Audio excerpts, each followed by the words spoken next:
我的父亲是一位作家，非常成功的作家。他擅长写童话书，我的母亲为他的作品配插图。很难确定究竟是父亲的故事好看，还是母亲的插图漂亮。总之，他们的书卖得很好。书卖得越好，他们拥有的越多，却渐渐地不再拥有彼此。不过我的父亲仍然很快乐，热衷于他的故事，常讲给我听。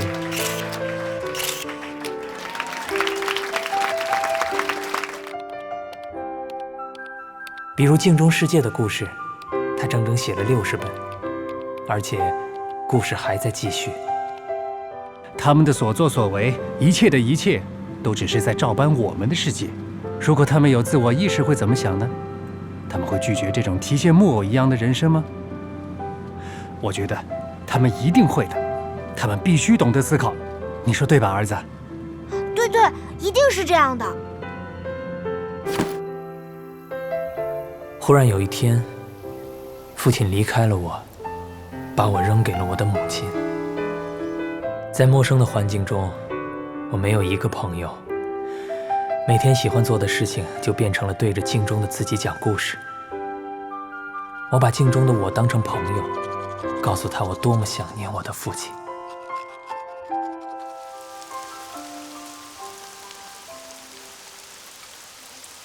后来有一天，我发现父亲忽然再次出现，却没有像之前那样跟母亲争吵。他痛哭不止。我错了，我彻底错了。我们才是提线木偶，我们才是。很快，他就再次失踪了。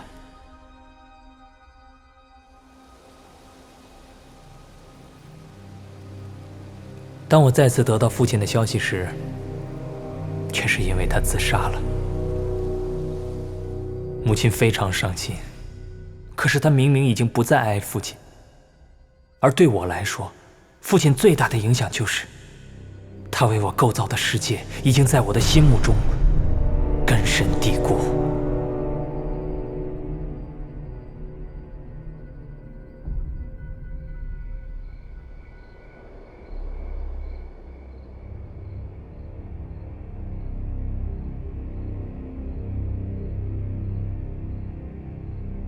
天快要黑了，我却没有感觉到一丝一毫的担忧和恐惧，甚至有种想要隐藏在黑暗中的渴望。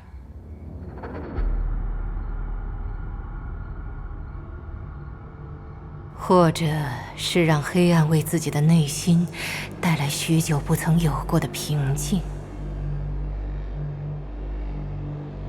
按照凯伦的说法，我们所在的这个世界并不是真实的世界，而像是真实世界在镜中的影子。事实上，在 TUP 内部早就有了类似的说法。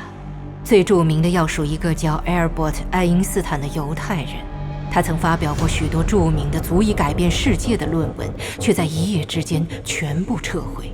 这些不是属于我们这个世界的理论，完全都是错误的。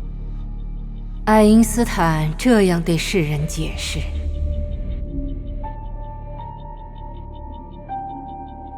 但仍有些人不甘心，试图利用他的理论去创造强大的武器，却全都失败了。如果我没有猜错的话，在真实世界中，那些人或许已经成功了。这说明我们的世界与真实世界之间的大部分因果联系，早在那之前就已经被切断了。于是这个世界就出现了很多违反常识的事情，比如著名的阿波罗登月造假事件。有人爆料说，是因为飞船没有找到月球才不得不造假的。很可能是因为我们看到的月球是真实世界的月球，却并不存在于我们的世界里。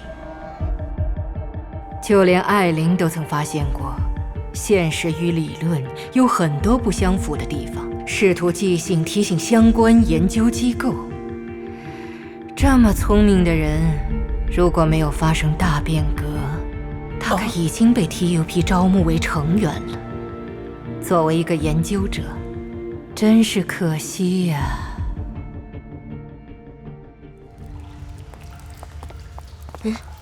怎么人好像越来越多了？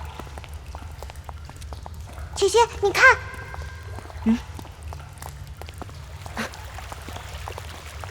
通过这条路逃生的人好多啊！大概是人们都想到了，这里是唯一可行的逃生路线。这样不会被女王的手下发现吗？其实，我认为封锁这座城市的并不是女王，能做到那种事的只有牧师。所以，女王不一定会阻止人们离开。这里怎么会有一个白骸突击者？你不知道吗？是女王的手下命令我们从这里逃出城去的。他们说这里有危险。孩子，你也快逃吧！怎么会？可能出大事了！赶快回去看看。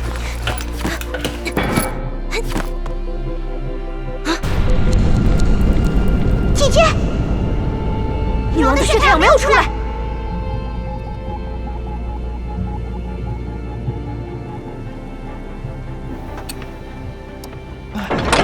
爸，女王的血太阳真的没出现。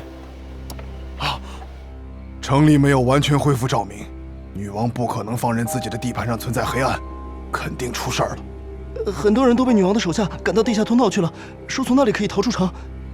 前一天还在到处捕猎，今天就大发慈悲的要放所有人走，相信他的人才是笨蛋。那些人说不定都被送进了女王的屠宰场，说不定女王良心发现了呢。反正我是不会去相信那些精神分裂的疯子。可是我们有可能放弃的是唯一的逃生机会。为了你们的老婆孩子，我认为值得冒险。爸，您是说让我们去地道那里？其实我早该想到，通到城外的光线没有被切断，那条地道应该也是通的。我老了，脑子慢了，不中用了。这个配电柜已经没法修了。你们走吧，毕竟今天女王没有派宠物出来捕猎。我想去女王的宫殿看看，说不定女王已经死了。不行，太冒险了，也有可能发生了更可怕的事情。还有什么事情会比拿全城人的生命当照明能源来的更可怕？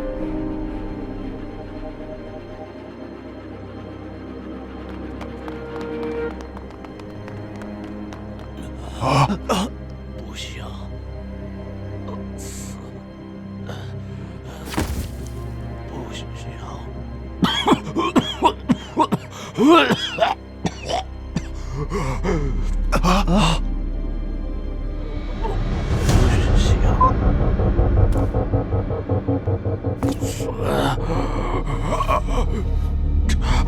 不行。